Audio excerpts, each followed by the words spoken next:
Beginning of the Maimon, the Rebbe asks two basic questions.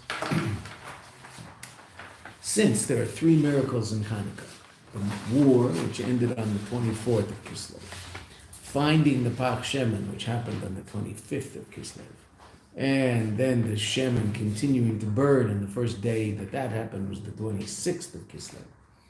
So, if that's the case, why don't we celebrate according to the position that says that we also celebrate the victory in the war, that's part of the celebration of Hanukkah? So according to that position, why don't we celebrate the 24th? Why isn't the 24th part of why doesn't the holiday start on the 24th? And the Rambam says, right, we've talked about this numerous times, the position of the Rambam is most people have to deal with the issue as to why it's an 8-day holiday, because the miracle simply was only 7 days. The miracle with the oil, there was enough oil for 1 day, and it lasted 8 days, which means it's a 7-day miracle. So there are different positions as to why it is that it's an 8-day holiday. The Rambam's position is because we celebrate the war. We have 1 day where we celebrate the victory of the war. So according to that position, certainly we should start on the 24th. Okay, that was the basic question in the mind, right? The Rebbe didn't mention the Rambam per se, just talked about the idea of the war being part of the miracle. The other question the Rebbe asked was, why don't we celebrate something about the 26th, which is when the most incredible miracle happened on a certain level, no matter how you describe the miracle of the oil lasting 8 days, the different positions as to how that worked. Still, Chaf Vav is a special day because that's the day where we see that when the oil shouldn't have burned, it was still burning. For whatever reason. Okay. So that was our basic question in the mind. After explaining these three different levels of reality that are expressed in Hanukkah, Chav Daled, Baruch Shem Kivei Malchus, Yichud Tatah, Chav Hei, Shema Yisrael Hashem Elokeinu Hashem Echad Yichudi Ilah, and Chav Vav, which is a Veata La'elo, which is Efazulasa.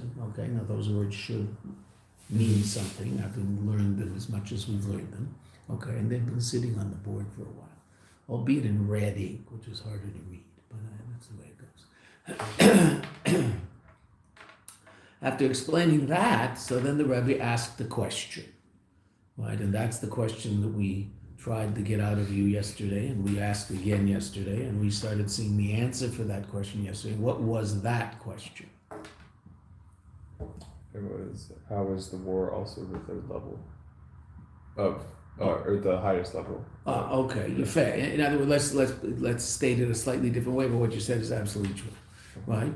If every mimer that explains Hanukkah, every explanation of Hanukkah, R B Chassidus, is that Hanukkah is an expression of the 8th level, which is, you're right, that's the 3rd level of our scheme over there, based on the mimer. The 8th level of reality, which is beyond the natural order, that's what Hanukkah is all about. How do we see that in Hanukkah? The Mesiras Nefesh, the incredible self-sacrifice of Matasyahu Banov, and that self-sacrifice was expressed as much, well, actually more, in the war than anywhere else. Finding a Pach Shemen isn't self-sacrifice; it's just good luck, right? The war was the incredible expression of Mesiras Nefesh. So how can it possibly be that we're saying that we have this beautiful, incredible, amazing explanation of the three different levels of the miracles and the three different levels of Hanukkah?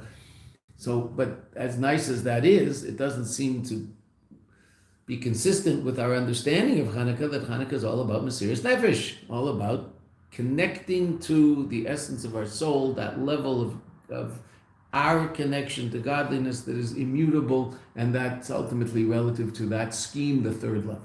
Mm-hmm.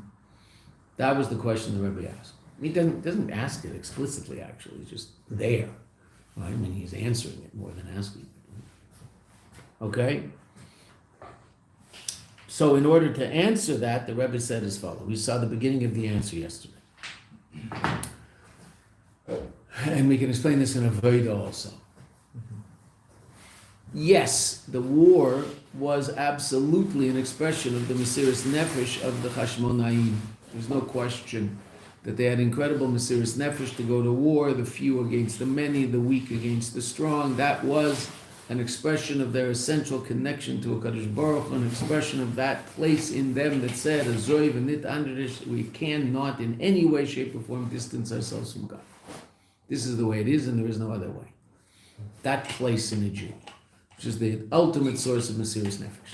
As we talked about in the Maimer, there are other sources of Mesiras Nefesh, of self-sacrifice. A person could exhibit self-sacrifice because he understands intellectually it's a reasonable thing to do. I think it's reasonable. My country gives me everything. I'm willing to die for my country. It's intellectual. Right? Okay. And that's why non-Jews can also express incredibly powerful Mesiras Nefesh, because it can come either from intellect or from Ratzon, which are levels of the soul that exist in every human being. Right? There's one level of the soul that exists only in a Jew, and that's called the essence of the soul, and that level of Mesiras Nefesh is shaykh only to Jews. But there's also non-Jews who have expressed tremendous Mesiras Nefesh throughout the history of the world. Right? Coming from a place of intellect or a place of will. I want to give up my country. I'll give up my life for my country. I want to die for the king. Okay. The Jew can also be there. Right? A Jew could be there. He could also be in a higher place. But not here. Yeah. That's not where they're at here. Yeah, that is where they're at here, the higher place. That's exactly the question. I meant they're not in the intellect or the Ratzon. They're not in, right. They're not in the intellect or Ratzon here. It's all coming from Etzim and Neshama. And again, how do we see that? And what is it about Hanukkah that tells us clearly it's a holiday all about beyond nature? They eat, but they bring Hanukkah. The 8 days, good. It's an 8-day holiday. That's the whole idea of Hanukkah. And there's other aspects of it, the fact that we light at night, it's a little light that's so powerful it can illuminate the darkness, etc., etc. But the basic position is an 8-day holiday. And 8 days is beyond 7. 7's nature. Day 1, day 2, day 3, day 4, day 5, day 6, day 7, which is the highest place in natural time, but it's still a place in natural time. It doesn't transcend time. How do I know? It ends. And you get back to 1 again. So as holy as Shabbos is still an incredibly holy place in time. What's that place in space? It's exactly the same thing in space. Oh, the temple. The temple, the Beis Hamikdash. It's Shabbos in space. An incredibly holy place. But it's limited, the first 2, not the third. The first 2 were limited in time. Well, they were limited, they ended. And also in their effect on the world. Where was there such a powerful revelation? In the Beis Hamikdash. You walked out of the Beis Hamikdash, it wasn't there. The third Beis Hamikdash, it'll be everywhere. The world will be a place of revealed godliness. It's called Mashiach. Okay, so that will be, hopefully, very soon.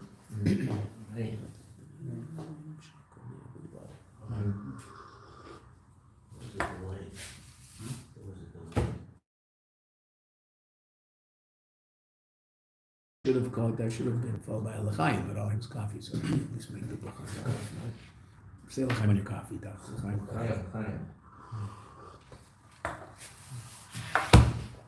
Okay, so yesterday we saw as follows. The Rebbe explained something very, very fascinating. We can talk about it in a Veata, that makes it easier to understand. But first, what the Rebbe says here. Yes, the source of the miracle of the war was Mesiras Nefesh, self-sacrifice that came from the Shabbat Nefesh, that place in the soul that is intrinsically and essentially connected to a Kadosh Baruch Hu. An immutable connection. That's true. But what was the word the Rebbe used? Levush, the garment. The expression of that in the world was there was a war. And the war is Yichud Tatah. If there's a war, then we're talking about there's a world, there's a Greek, there's an arrow and a spear and a shield and a catapult and all of the stuff that you need in order to fight wars. There's slightly different stuff today. Okay. They had shields. I remember once teaching modern Orthodox Sem and for Israelis. And there was I don't know whether it was actually a class that was part of their curriculum or it was an extra curriculum. I don't remember. But anyway, there was a Tanya class. So we were learning Tanya. And there was a large group of girls. There were 20, 25 girls in the class. And a lot of the ideas in Tanya were very new to them. They grew up in, these were salt of the earth Israeli modern Orthodox girls. Almost all of them grew up in the Shtachim. They grew up in settlements in the Shtachim. They're real solid girls. I mean, these girls grew up with, believing in something. And but the way Chassidus looks at Yiddishkeit was so different than the way they were taught how to look at Yiddishkeit. So they were battling me at every step. I mean, with respect, but the questions and constantly bombarding me with questions. Wait, don't we do like this? And doesn't it say like this? And right. So we had constantly. At one point, I showed up to class and they said.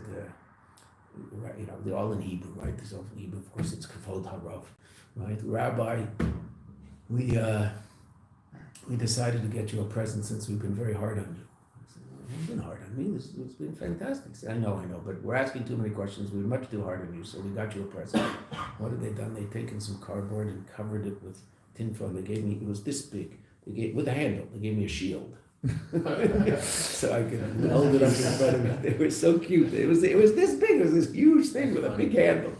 Right? So I held up my shield for the first question. No question. So shields could work.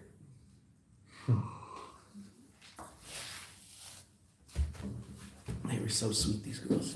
Salt of the earth, unbelievable. They grow them up. They grow them special in those places. They really do. They grow up believing in something very real.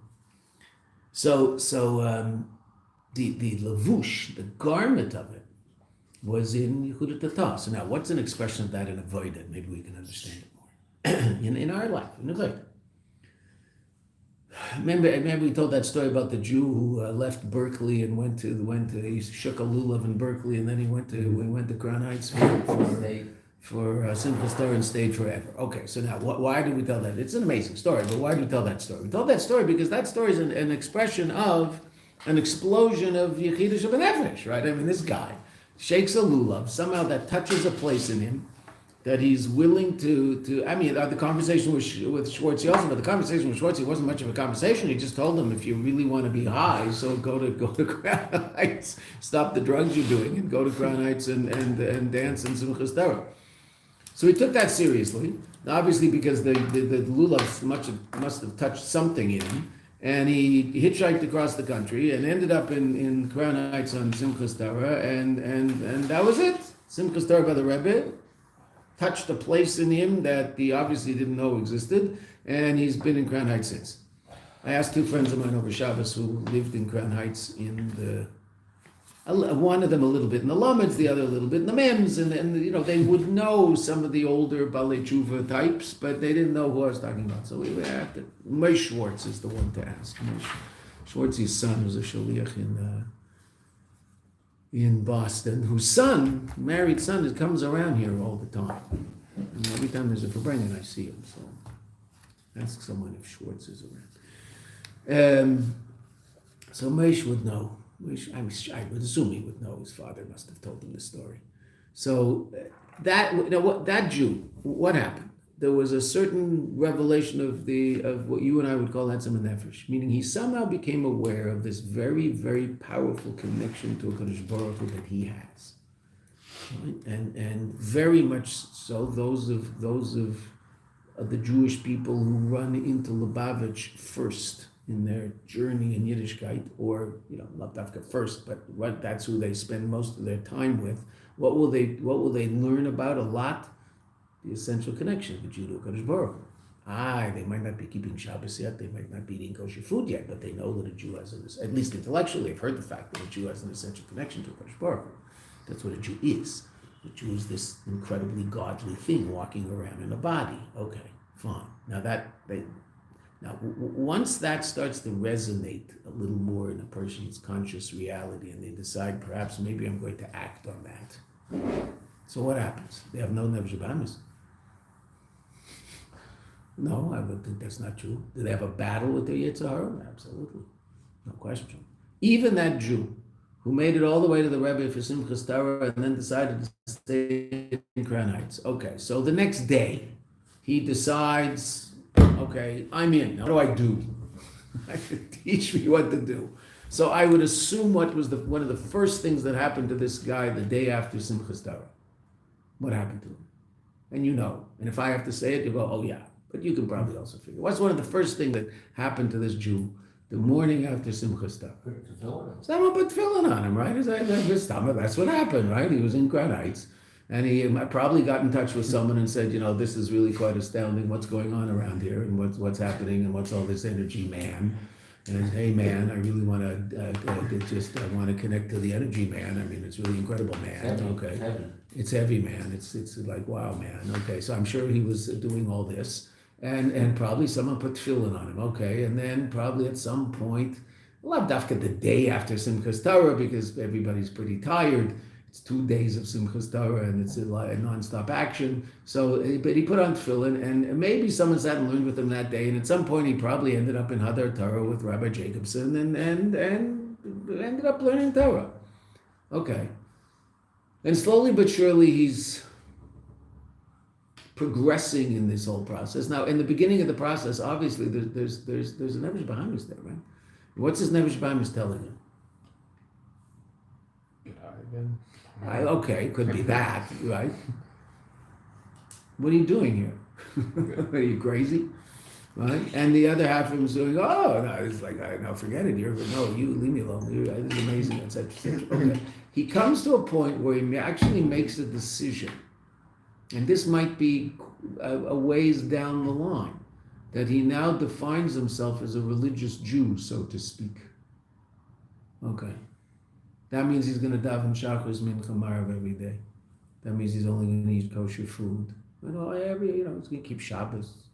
I mean, there's no. He just finished Simchas Torah. There's no holidays on the right.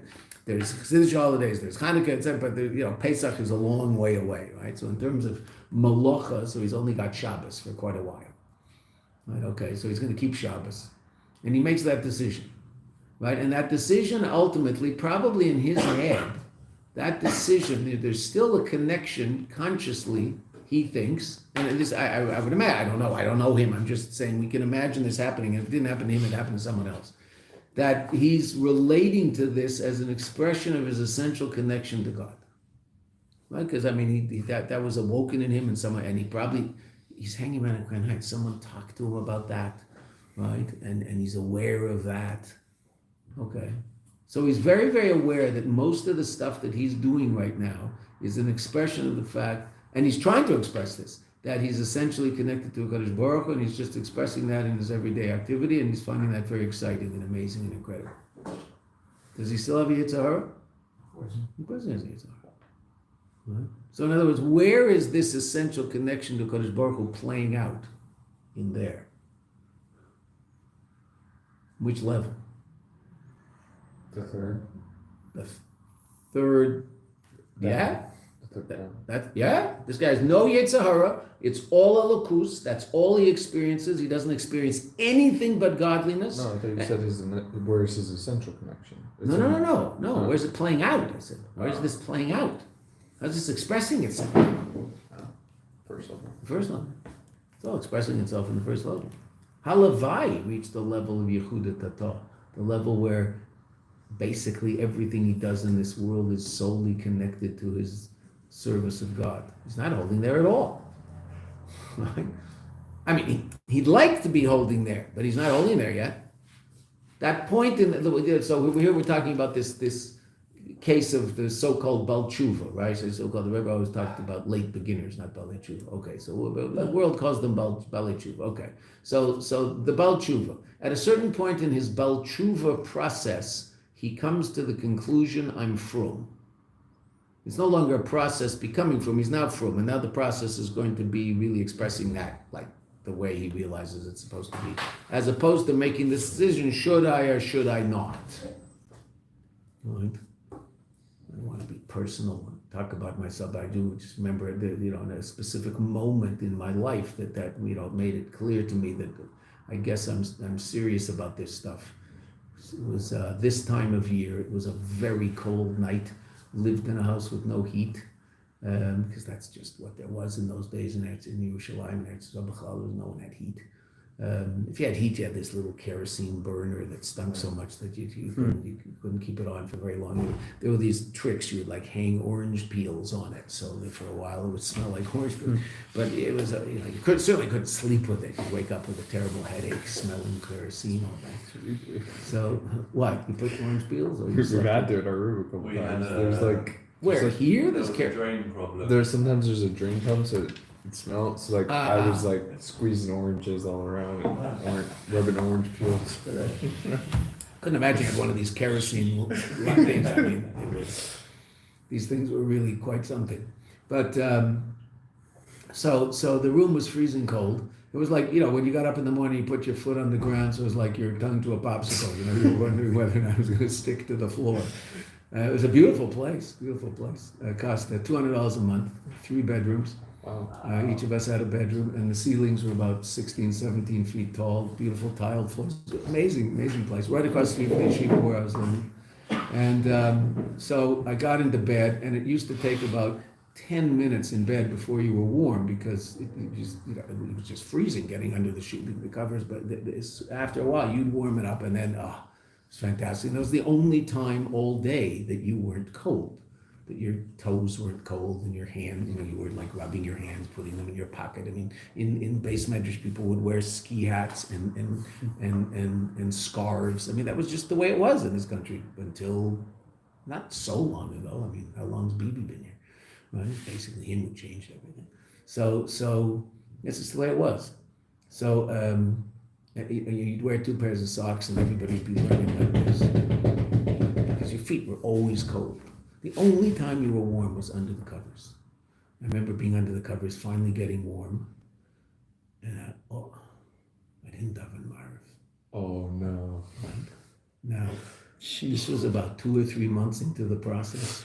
So I remembered it. So interesting because I remember this distinctly. This is 48 years ago. I remember this conversation with myself as if it happened yesterday. Sitting there going, "You didn't daven Marv." Oh no. You didn't daven Marv for the first 20 years of your life. I mean, what's the big deal? You'd only started davening Marv 2 months ago. So you'll start now, like you'll start tomorrow. Like, what's the big deal? So you didn't, right? Like, in the long term, so you started in Cheshvan and not in Tishrei. Like, what difference does it make? Now they have daven Marv. Back and forth. I did get up and daven Marv. I don't remember exactly having any kavanah in that Marv, other than thinking, I guess I'm religious. Right, it was a defining moment. There's no question. It was now, at that moment, okay. So that's an expression of Yechida Shebenefesh, right? That's what the Rebbe said. Behelim, Yechida Shebenefesh, expressing itself in the fact that it's impossible not to daven Marv. Okay, that person davening Marv, he has a Yetzer Hara? Of course he doesn't have a Yetzer Hara. Where is he holding? He's 2 months into Yiddishkeit. He's like just a young pup. He barely knows what's going on. Right? Okay, he's going to have all sorts of challenges in life. In Yiddishkeit, all sorts of challenges. Right? Okay. So that's the war in Hanukkah. Mitzad Echad, it's Etzem and Neshama. Mitzad Sheni, it's playing itself out in Yehuda Tatah. That's where it's playing itself out. Such an amazing thing the Rebbe is saying about what Veata is. Is Veata from the top down or the bottom up? Both. On one level, it's from the top down, because really, and this is what we saw in Pada B'Shalom, and the Rebbe is saying it again here. Right? And this is so astounding. This is the Rebbe. This is what the Rebbe is all about. That really it's all just a function of the essential connection of the Yid to the Eibishter, because that's what the Yid is. That's the pneumius of everything a Yid does. That's the pneumius of everything that we are, not just what we do, who we are. Okay. But then that has to play itself out in my everyday life, so that what's being played out in my conscious existence isn't necessarily in any way, shape, or form representative of that. It's coming from there, but I'm not holding there yet. So there's that aspect of Avodah. And then there's the aspect of Avodah that's Chanukah. Chanukah is both, ultimately. Right? Then there's the aspect of Avodah that we see very clearly in Chanukah, that in terms of the revealed aspect of it, what came first? Yehuda Tatah. That's what comes first. What comes next? Yichudi law. Once a Jew comes to the expression, again, in a Veata, the Jew comes to the understanding that he exists in Olam Hazeh, serve the Eibishter, and Olam Hazeh only exists, this world only exists as to be a playground to serve God. Okay. Yichud Tata. He's revealing God within the context of his conscious awareness of physical reality, created reality, and that's what created reality is all about. A place to serve God. But there's created reality. It's right here. Okay, that's the beginning of it all. That hopefully, the contemplation of that will hopefully bring him to a point where he'll experience, he has to think about both of them, interestingly enough. He says, why we learn about higher levels of reality, even though our avodah, our basic avodah is Yehuda Tatar. Our basic avodah is what we just described, that we experience the world very, very powerfully, but try to bring ourselves to a point where that experience is all about serving God and not about serving ourselves. Okay, that's where most of us are holding. That's called bittul yesh. There is a yesh, there is a world, but I want to be mavatal it. I want to use it for the agenda of that world is to serve God. That's the bittul of that world. Not destroying it, not nullifying it, using it for its true purpose. Okay, but in order to do that, I also have to contemplate a higher level, and that's why we learn Chassidus, and we learn levels of Chassidus that aren't about Nefesh Bahamis all day long, trying to figure out how to deal with our Nefesh Bahamis, our animal soul, but rather we learn Chassidus that's talking just about higher levels of godly reality. Why? Because I also have to appreciate the fact that not only does the world exist, there is a level in which the world exists, and that's my conscious experience, but there's also a level in which the world is just God. Within the context of the world's existence, it's God. Right?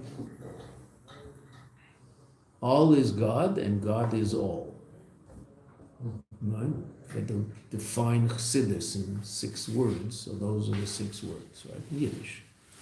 Alst is God, and God is Alst. Or Alst is Eibishter, and Eibishter is Alst. Right? Everything's the Eibishter, and the Eibishter is everything. Okay, so everything is the Eibishter is Yichudi law. The Eibishter is everything is Havaya B'Leila. Okay, now, interesting enough, where does that all play out? Those 2 statements are the 2nd and 3rd level. Where do they all play out for you and I? In the 1st level. Because I might know that's true, but that doesn't mean that that's, so to speak, where I'm holding. Right? I know exercise is good for me. Do I exercise? That's a separate issue. Let's not go there. Right? Doesn't mean I don't know it's good for me. Why do I know it's good for me? Because I grew up in an age where people were aware of such a thing, right? If you ask someone in the 1500s, is exercise good for you? What are you talking about? What's exercise? The guy gets enough exercise just by cooking his food in the morning that he doesn't, but after he chopped the wood and lit the fire and schlepped the water and did everything he had to do to make porridge in the morning. So he already has the exercise that your average guy has in the gym for $50 a month, and it's probably cheap, I just said. Yeah. I went, okay, whatever. See, I don't go to the gym, Doc. Okay, the gym came to me. It's right next to where I sit in the morning, right? There's a gym right next to me. I do have this dream in my life that 2 mornings a week I would get up early enough to come here at 6 o'clock and work out in the elliptical and then go to mikveh. But I have to be here at 6 in the morning. I have to schlep sweaty clothes. There's these little logistical things in Olam Hazeh. See, it's all up there in Yehuda, the law, that it's like happening, but down there in Yehuda the Tatar, what do I do with the sweaty clothes now? That's Yehuda the Tatar. I schlep them back and forth on the bus every day, and I schlep my sweaty clothes. No one wants to sit next to me. In a bag, not on me, in a bag, little bag. Right? That's all. We'll figure it out. But the etzem is I have to exercise. Yehuda Tata, it's a different thing. So what I do today, Doc, you should feel good. I missed my bus stop, so I had to walk an extra 10 minutes. There you go. I didn't get off the bus on time. Forgot to press the button. My mind was somewhere else. It was in Atzilus. Yep. Or I was thinking about Sandy Koufax. I don't remember which one it was, but it was somewhere else. So that's what the Rebbe is explaining to us. two things are happening at once. Now, really, three things are happening at once in this mimer, but really, at any point, two things are happening at once.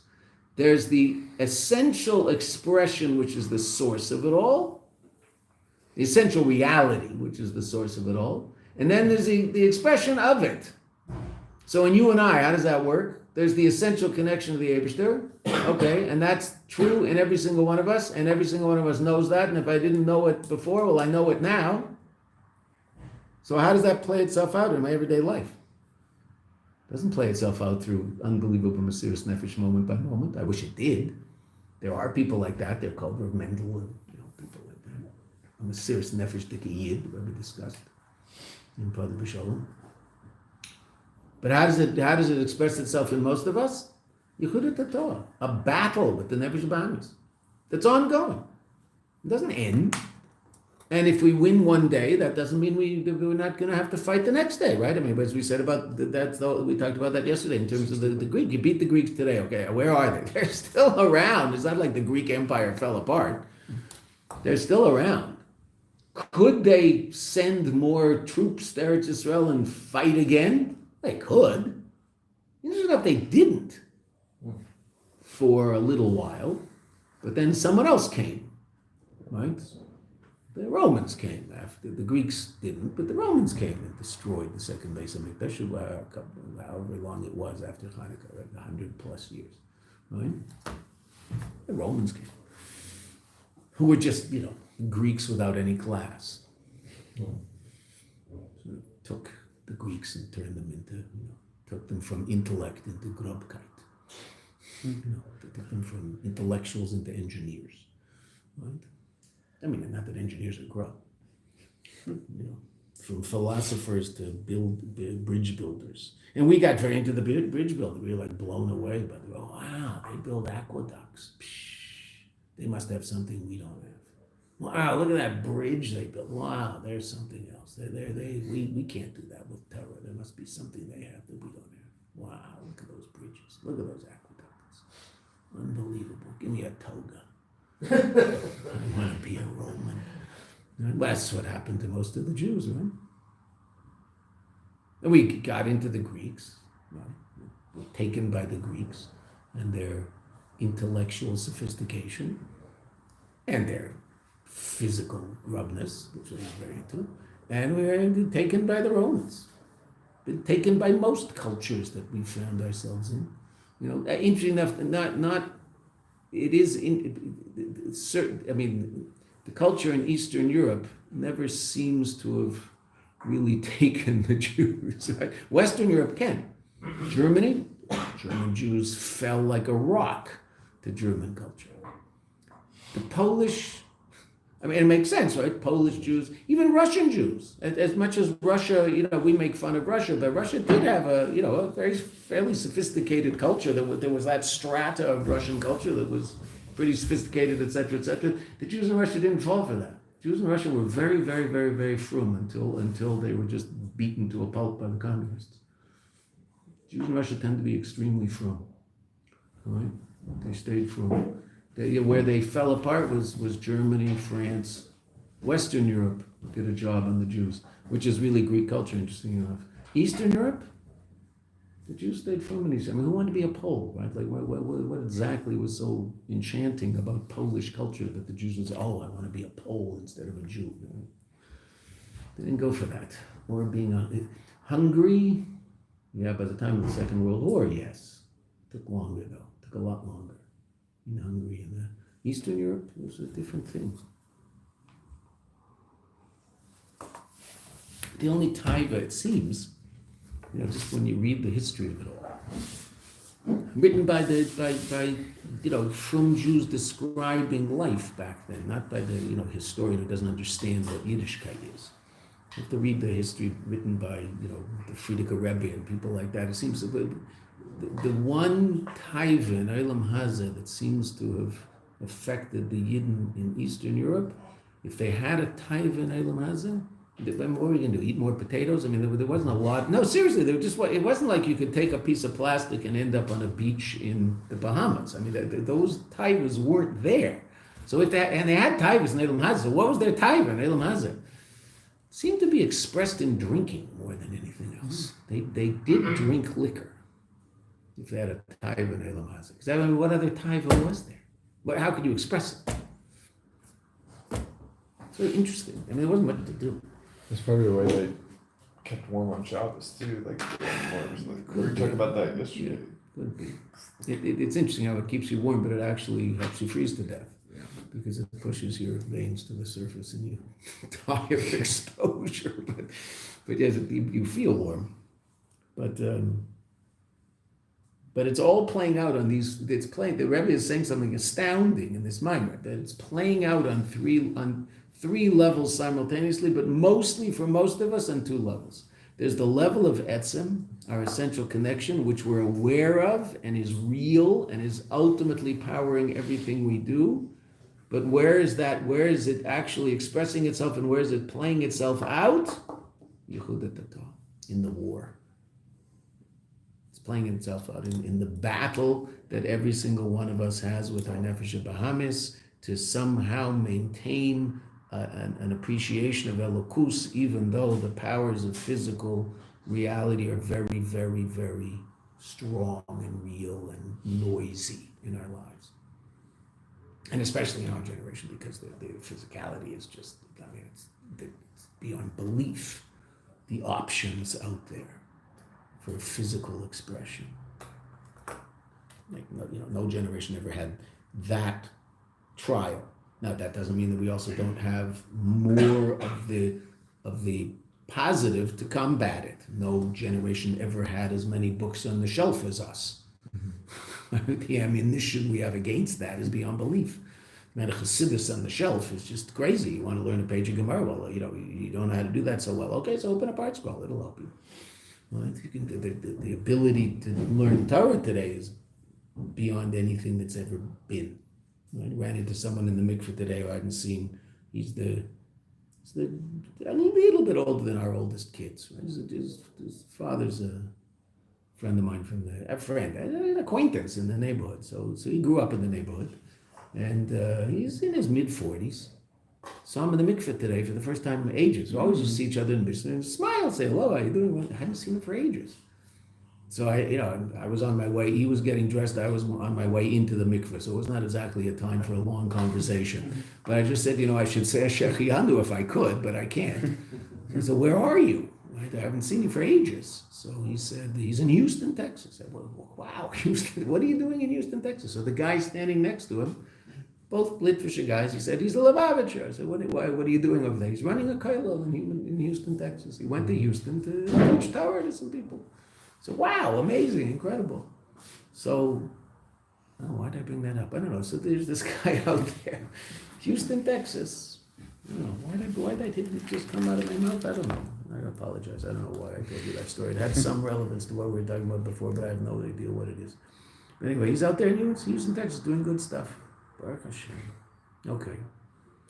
The Etzem and the Lavush happening at the same time. That's an incredible thing the Rebbe is saying here. Absolutely incredible. That's what the Rebbe said yesterday. The Lavush is Yichud Atah. The Lavush, the garment of the second miracle of finding the Pach Shemen, that's Yehudi law. It's miraculous. It's clearly something quite, on a certain level, beyond nature, but it's still connected to nature because, in all fairness, theoretically you could, there's a place in Seichel to explain that I found it, even though, what did the Rebbe say? That it's true that since it was sealed with the seal of the Kohen Gadol, actually, I don't think we'd actually read that inside yet, so let's go. Okay, so we started with Yisrael. Let's go further in the mind. The Mesiris Nefesh Shel Matisyahu Banav Haisa Zeh Shelachamu Neged Yavonim. We saw that yesterday. V'yesh Leimar. Dezeh Gam La'achrei Mesiris Shegam La'achrei Mesiris Nefesh. Even after the Mesiris Nefesh, meaning they decided to go do this. Habal Yedei Gilu Yechida. They were so inspired that they reached a state of connection to Elokus that was quite astounding, and they decided they were willing to give up their lives for the Eibishter, but they could not let the Greeks keep the Jews away from Torah. There's no such thing. We're going to go fight them. If we lose, we lose, but we're not going to lose. Nirgash Etzlam, what did they still feel? Sheyesh Ne'managid. They're still in opposition. They know there's a Greek out there. They've had this explosion of Yechidah Shebenefesh. So theoretically, the Greek should disappear. He didn't disappear. There's still a Greek. And how is the explosion of Mesiras Nefesh going to express itself? Go to war against the Greek. Shetzarech Lilchem Negdeh, has to fight him. Because the revelation of Yechidah was ba'ofen in such a way, sheshayach lekeiches giluyim, it was relevant to and connected to the revealed powers in the soul. So on a certain level, this is even higher. It's not that the Mesiras Nefesh, they've just reached this transcendent state of godly reality and are floating above. No. This incredibly transcendent state is now expressing itself in their conscious reality where they realize there's a fight to fight. The kasher gilu yechidah hu kameshu bim came in. Now the Rebbe explains something very interesting. How this is really a higher level on a certain level. When the gilu yechidah is as it is in its place, so to speak, meaning the person's elevated up to a place where all there is the Eibishter. Became and shebechinas yechida. Since this level, which is, sometimes you go places and people are trying to take people up to these high places of spiritual. There's certain people who are all about elevating people to higher states and experiencing. Okay, that's nice. It's cool, right? But if I stay there, I might be in trouble, right? Because I'm probably going to have to come back into El Mazda and talk to my wife and kids. Right? Okay. So to speak, that if I'm seeing that complete godliness in its place, so to speak, I've transcended the world. Okay, so then what? Since this level of bechina ein keneg delumaz, as we said, right, that there's no opposition, as we were talking about before, and that was our question, right? That was our question about all of this. Hamesiras nefesh hi ba'ofen she'eino choshev klal eidus u'menagid. The Mesiras Nefesh, the self-sacrifice in such a way that he doesn't think at all about the opposition. We said that's where the Alter Rebbe was holding in jail at a certain point until the story of Vayeka, right? That the Alter Rebbe says that story brought him back to a place where, what's the panemius of that story? You can learn that story as just, where are you? Where am I? Have I accomplished what I'm supposed to accomplish in life, in my life? Okay, so that story could be a very nice story, but in all fairness, any psychologist will say that to you, right? That's not such a big chiddush.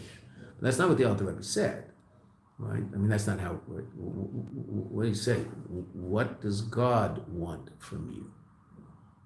Where am I relative to what God wants from me, putting me here? That's very different than saying, where am I relative to my own personal journey? The psychologist will talk about my personal journey and ask me where I am, and that's a very important question to ask. There's no question. There's no doubt, right? Very important question to ask, right? I have to be true enough to give real answers as opposed to silly answers, right? The panemius, here we are, B'yamei Mashiach, so there's going to be expressions of very, very high levels of Kedusha, but they're going to express themselves in Klipa in a negative way. What's the panemius of all the questions people have about their identity? Incredibly important question to ask. Who am I and what am I really all about?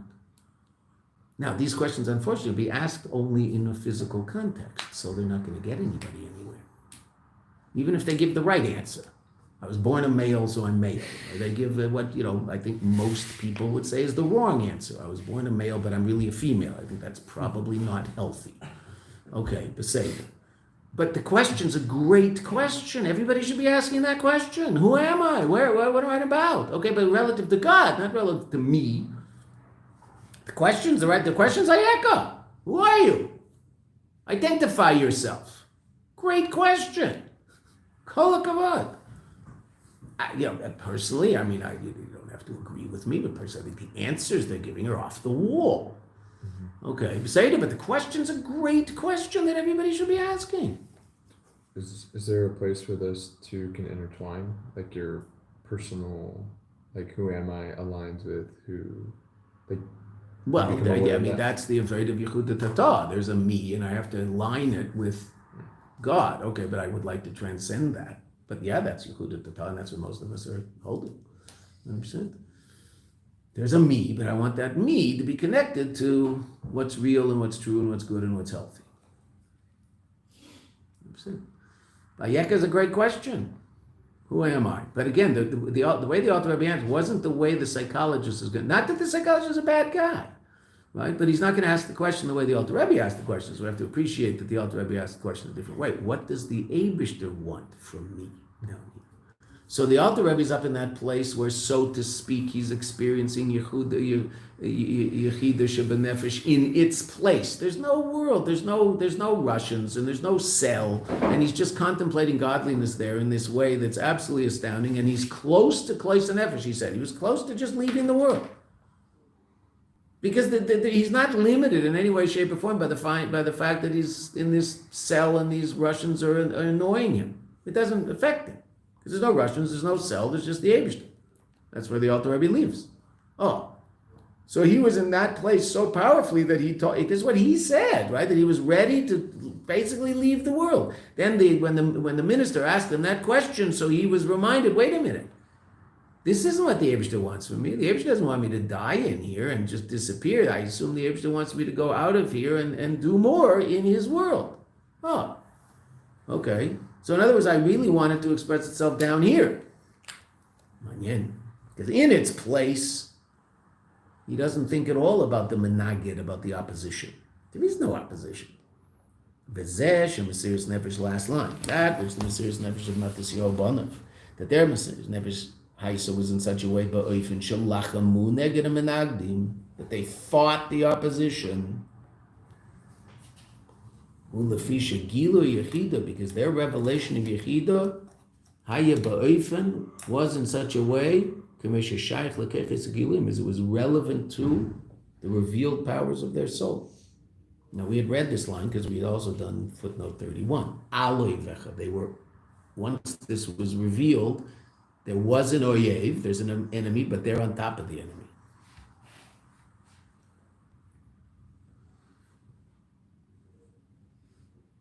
So now read footnote 32.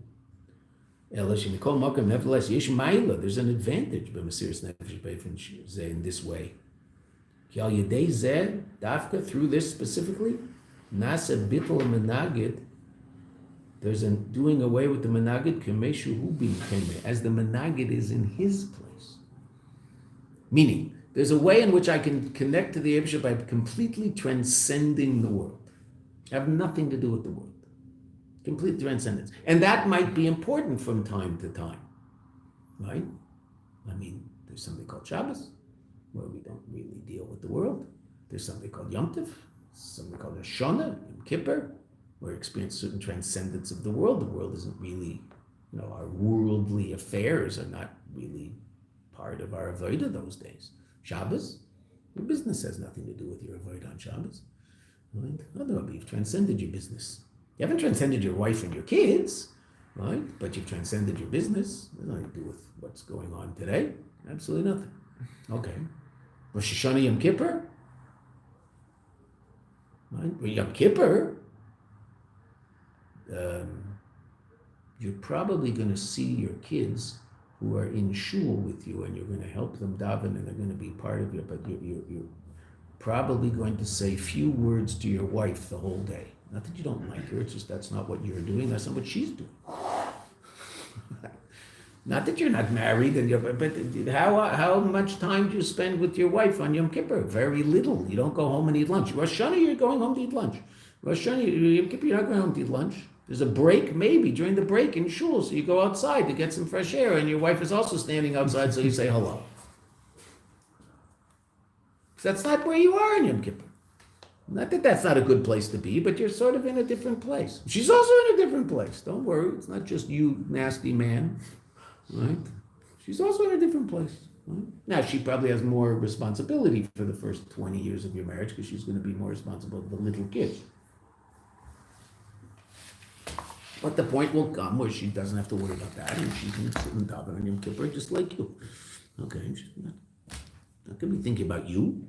No, she should be thinking about Yom Kippur, God, and her relationship with the Eibishter. Okay. So there's a mila to that. There's also Maila to allowing this essential connection to express itself down here in Elam Hazeh, where therefore it confronts the Menagid and defeats the Menagid. So they defeated the Greek on the Greeks' playing field. They weren't mevatel the Greek by transcending to a level where there's no Greek. That's the next miracle. The next miracle, they find a Pach Shemen that is sealed with the seal of the Kohen Gadol, which is a level of holiness that the Greek can't see. That's why they didn't find it. The Greek can't see that level of holiness. He doesn't believe in that level of holiness. He can't comprehend that level of holiness. So he just didn't see it. It could have been in the middle of the room. He can't see it. It represents a level of reality the Greek can't see. He's not there, the Greek. That's the second miracle. That's why it's Yehudi law. Right? That's why the whole idea, Al Pi Chassidus, the whole idea of the Rebbe says it here also, the idea of it being chosim b'chaismei shel Kohen Gadol, that it was sealed with the seal of the Kohen Gadol, what does that mean? That means a level of godly reality that is beyond the Greek's ability to experience. He can't see it. So theoretically, it could have been sitting in the middle of the room. He just can't see it. Right? There are people who, incredibly amazing things can happen to them, and they just don't see the godliness in it. They just can't. For whatever reason, they're just not sensitive to it. Right? Okay. Right? Shmerel, we have time. I'll tell you the story because I love this story, and then we'll stop. Some of you have heard the story, but it's a great story. I heard this story. It must already be almost 2 years. I don't remember.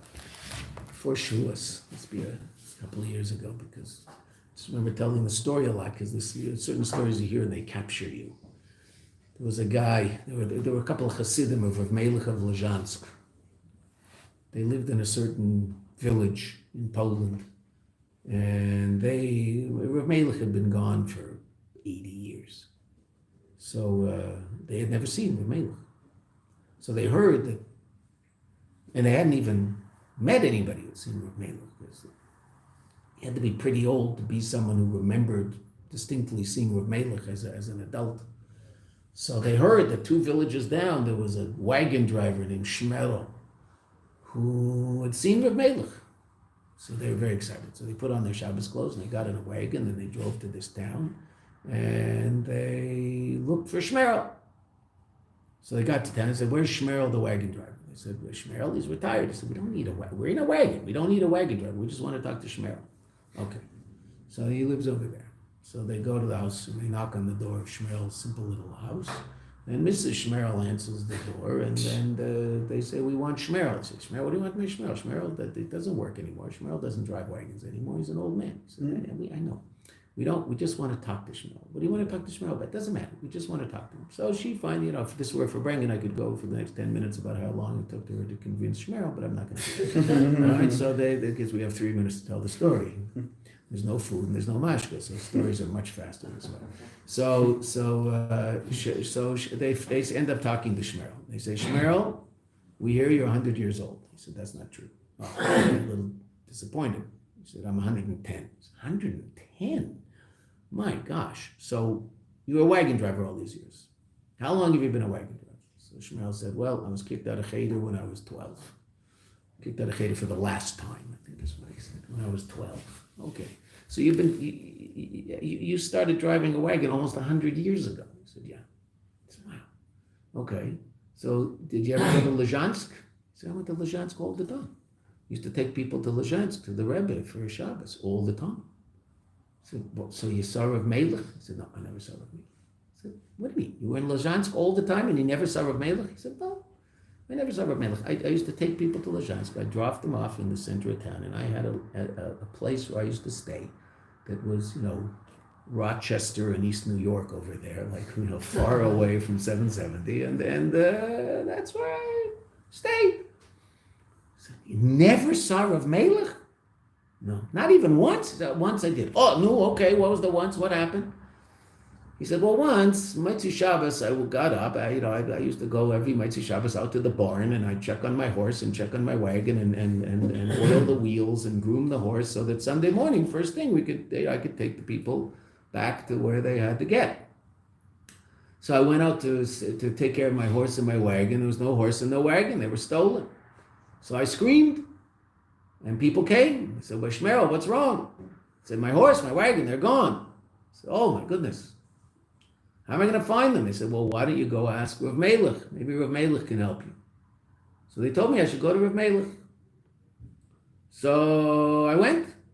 I went to the shul, and I saw the shamish, the gabbai, and I asked him if I could meet Rav Melech. He said, Shabbos, I usually meet people, what's the problem? So I explained the problem, and I'm here all the time, and I drop you, I explained the whole story.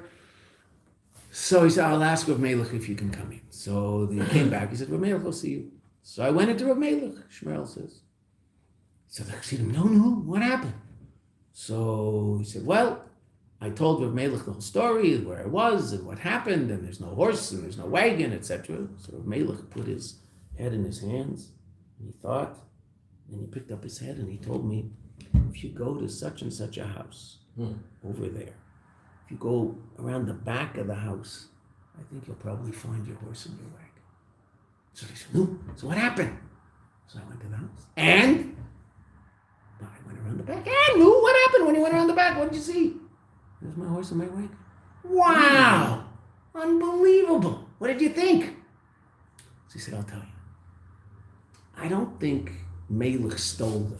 But I think he must be part of the group that steals horses and wagons, and he knew where they were. Oh, that's Shmerel. Don't be a Shmerel. Right? Shmerel sees a tzaddik. Help him out. Sees elokus b'muchash. He sees godliness in a very real way. And what does he turn it into? I don't think he's a thief, but he's probably part of the group. That's Shmerel. So I could be Shmerel, right? I mean, we're all Shmerel sometimes. Why? Because the Yehuda Tata, it's all for the Eibishter. Yehudi law is also true, even though we might not be holding there, but it's true. So it's all the Eibishter. So everything happening to me is really the Eibishter orchestrating it all, right? Do I see that? I might be Shmerel. I might think it was some, creepy engineer in the Yerushalayim city government who timed the lights just right so I'd hit every red one. It was him, this engineer. If I find that guy, I'm going to give it to him. Why is it every single red light? How could you possibly time it so I hit every single red light on my way to work? How could you do that? It's one way of looking at it. Or maybe another way of looking at it is the Eibishter wanted me to deal with hitting some red lights, and he wanted me to sit and sing a niggin in the car, b'simcha, even though I might have to be late for work. Why am I late for work? Because I left with, razor thin chances of making it. If everything works perfectly, I'll make it on time, right? Which is how most people deal with these sort of things, right? And if there's one red light, I'm out to lunch. I'm going to be late. Okay, I hit 5 red lights. So maybe, first of all, I could leave earlier. Second of all, I could maybe sit there and sing and say, okay, fine, you want me to be b'simcha with all the red lights? I'll be b'simcha with all the red lights. Because who's doing this? It's all him. And if you hit all the green lights, thank him very much. Thank you, Eibishter. That was very kind of you to make all these lights green for me. I don't know about the other people going the other way in the street. Okay, so they all hit red lights. Well, so they have their avodah, and I have my avodah. My avodah is thanking the Eibishter for the green lights, and their avodah is to sing a niggin while they're sitting at the red lights that I'm missing because the Eibishter decided to be kind to me today. He was kind to me yesterday when I hit every red light also. It's just a different kind of kindness. Okay, that's Yehuda Tata. Can I live there? I can talk about it. And everybody in the room is going, yeah. That's right. Okay, so but in the battle, am I there? Okay, sometimes yes, sometimes no. Right? It makes sense. But I can be a shmerel sometimes, just missing. Okay. I don't want to be shmerel. Shmerel's a real shmerel. Right?